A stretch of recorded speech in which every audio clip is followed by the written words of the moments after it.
As TMZ is now reporting, of course witnesses are staying anonymous. They're terrified of threats and bullying.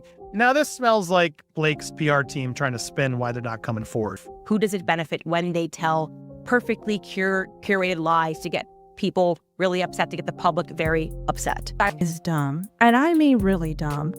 She has told on herself so many times, and people digging up old video. And so this is a terrible look for Blake and Ryan Reynolds, but these two seem to be very intent on making every wrong move, in my opinion. Like, they truly believe they are too rich and too connected to have to face any responsibility for their lives. Baldoni case, they just sort of take out, smear, and destroy the reputations of people that they don't like, or people perhaps that their clients don't like. But the question is, who do they do that on behalf of? The costume designer on Gossip Girl. But anyone who works with me, I love it's like drinking through a fire hose. You're like, wow, I come in and I'm like, this is what we're gonna do. But it's just because I really I find that fashion is storytelling. It's a way to message so much more than you can with words. Sometimes it's a silent way to message things. So the way that I come into a character is always through the fashion and through the costumes. So saw in another interview you said that Ryan, actually, your husband Ryan Reynolds, wrote part of that rooftop scene. Is that true?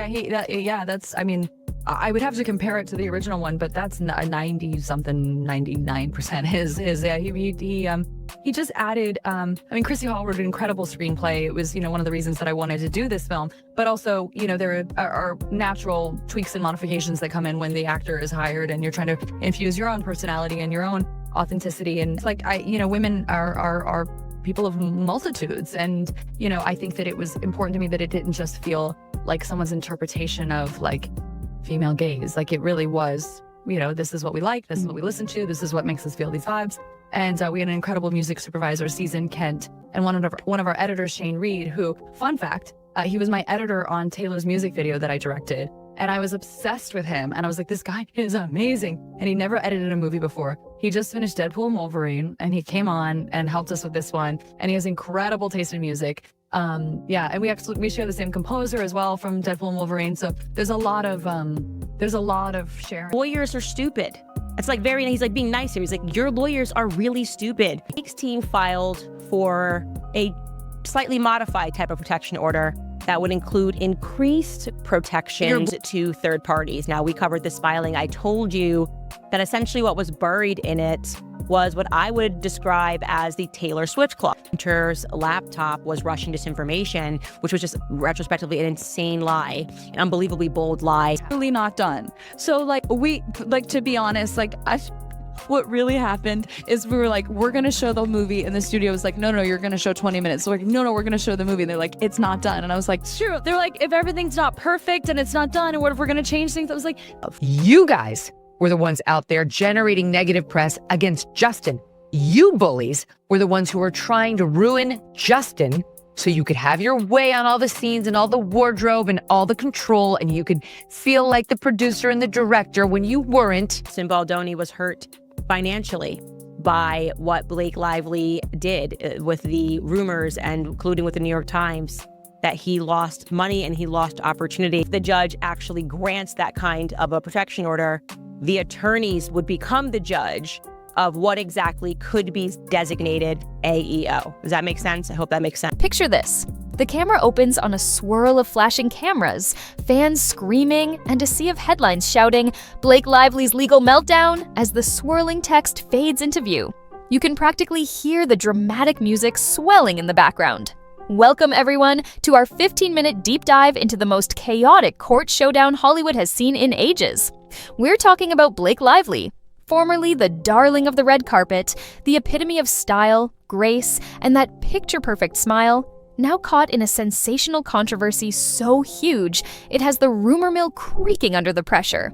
So, what exactly happened to transform this normally classy star into a legal tornado? Buckle up, because from the moment her legal team demanded years' worth of phone records, messages, and location data from actor-director Justin Baldoni, the drama kicked off faster than a race car on nitro. The kindest way that a judge can say to you that your lawyers are stupid. It's like he's like being nice here. He's like, your lawyers are really stupid. In the world of Hollywood, we expect over-the-top glitz and glamorous theatrics. But this, it reads like a script from a reality show that got stuck on fast forward. Allegedly, Blake filed legal motions that would force Baldoni and his associates to cough up 2.5 years of calls, texts, even their whereabouts at any given moment. Imagine having to prove where you grocery shopped, who you called about picking up your dry cleaning, and the exact time you sent that random meme at 3 a.m. to your best friend. People are calling it intrusive, insanely personal, and an unprecedented star-powered overreach. Paula, it seems like Ryan can't really catch a break right now with bad press between his wife, Blake Lively's movie drama, now this.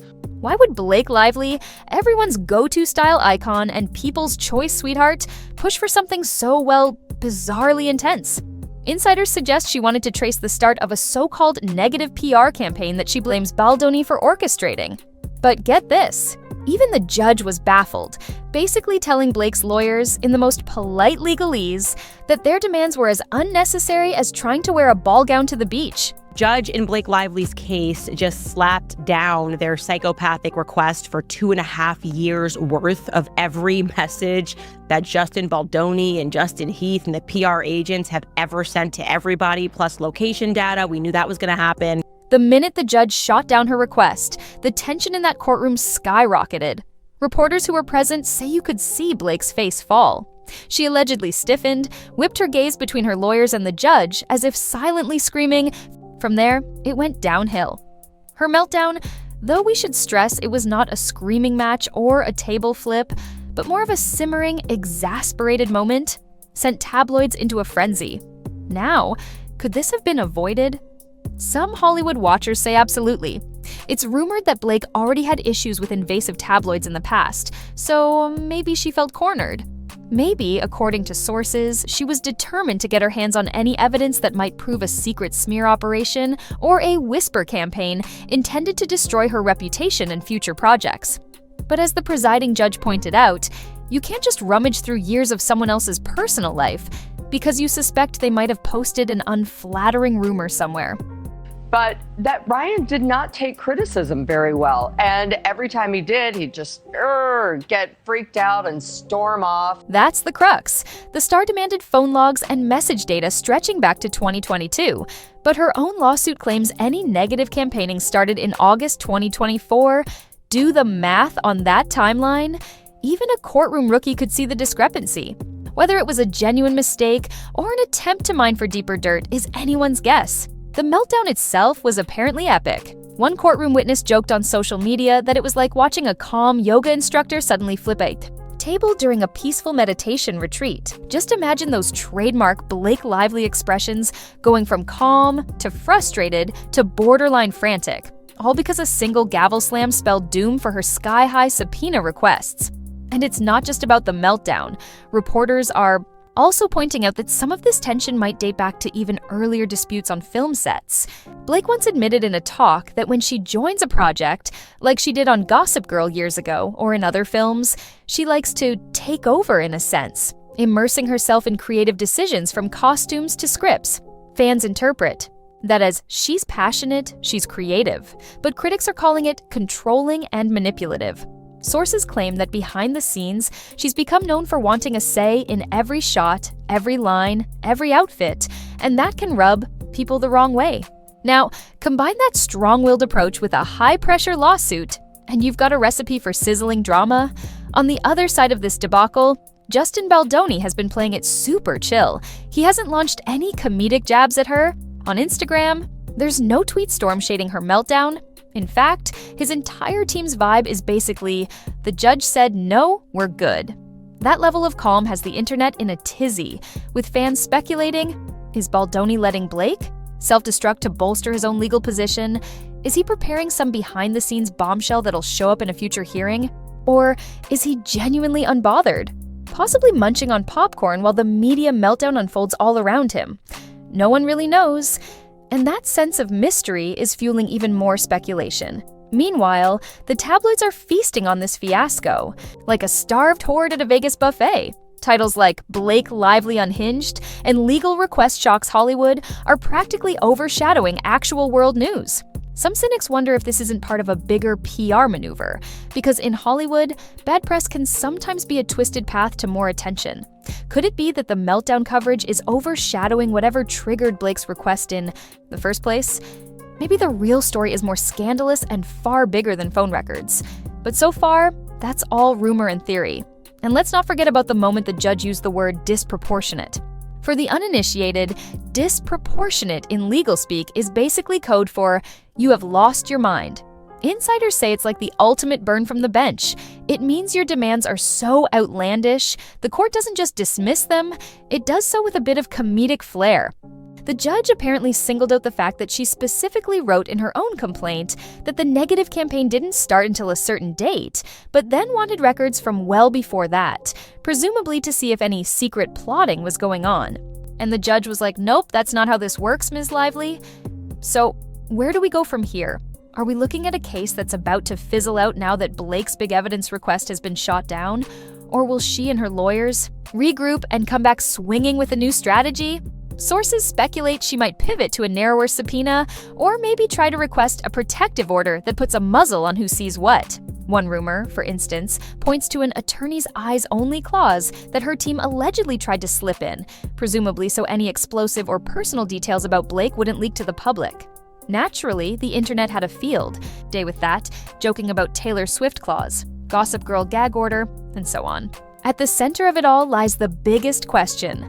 Why does an A-list star with everything to lose and a near-flawless reputation risk looking controlling or unhinged for a case that might not even be front-page news otherwise?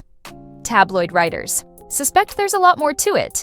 Maybe an old grudge, a hush-hush project that's about to blow up, or an ugly rift that took place behind the scenes of a film or TV show. Meanwhile, the rest of us are borderline hypnotized, waiting for the next headline. Speaking of which, this fiasco has definitely caught the attention of other celebs. Judge in Blake Lively's case just slapped down their psychopathic request for 2.5 years worth of every message that Justin Baldoni and Justin Heath and the PR agents have ever sent to everybody, plus location data. We knew that was going to happen. Hollywood isn't exactly quiet when major players have a meltdown. Some folks in the industry are rumored to be side-eyeing Blake, worried that if she can demand such personal data from one person, she might do it to them if they ever butt heads. That could have a chilling effect on the way negotiations or deals happen. Others, however, remain firmly Team Blake, pointing out that she's endured plenty of harassment from paparazzi and tabloids in the past. So if she's going to war, maybe there's a legitimate reason behind it. Could there be a very real defamation or smear campaign going on? Possible. But for now, the court's stance is that her fishing expedition for phone logs and message content is a step too far. In a single stroke, the judge reminded Hollywood that fame doesn't equate to a legal free pass. Of course, all of this swirling drama begs us to ask, is this meltdown the beginning of the end for Blake's squeaky clean reputation, or just a minor glitch in her star power? The public has a short memory, and redemption arcs are practically Hollywood's favorite sport. She could rebound if she lets the drama cool and reemerges with a new project or a heartfelt interview addressing the misunderstanding. We've seen it before. Celebrities get second, third, and sometimes infinite chances. Then again, that meltdown footage, grainy or not, has already left an imprint. The tabloids love a good downfall, and once they sink their teeth into a meltdown story, it's tough to shake off. So, how does this end? Nobody knows yet. One path sees Blake calming down, focusing on new roles, and quietly settling or narrowing her lawsuit. Another path has her doubling down, unveiling new evidence, or pushing for an even bigger showdown in front of the judge. Either way, watchers like TMZ, Page 6, and the rest are glued to every update. For now, Justin Baldoni remains silent, stoic, and presumably relieved. Meanwhile, fans are giddy with all the speculation, flooding forums and comment sections. And that's where you come in, dear viewers. What do you think is really going on? Is Blake simply defending her reputation from a behind-the-scenes sabotage? Or did she cross the line into some kind of invasive witch hunt to root out whoever's talking smack? Let us know in the comments, because trust me, this story is just getting started. And while you're down there, don't forget to like this video, subscribe to our channel, and ring that notification bell, because as we all know, in Tinseltown, the plot twists never truly end. We'll be right here to spill every last drop of tea as soon as it hits. Until then, thanks for watching, stay tuned, and remember, in a world of rumors, spin, and star-studded meltdowns, the truth is sometimes even stranger than the tabloids want you to believe. All right, show's over. Hungry for more twists? You know where to find us. Keep that popcorn hot, we'll handle the drama. Want to catch the next showdown in real time? Hit subscribe and buckle up.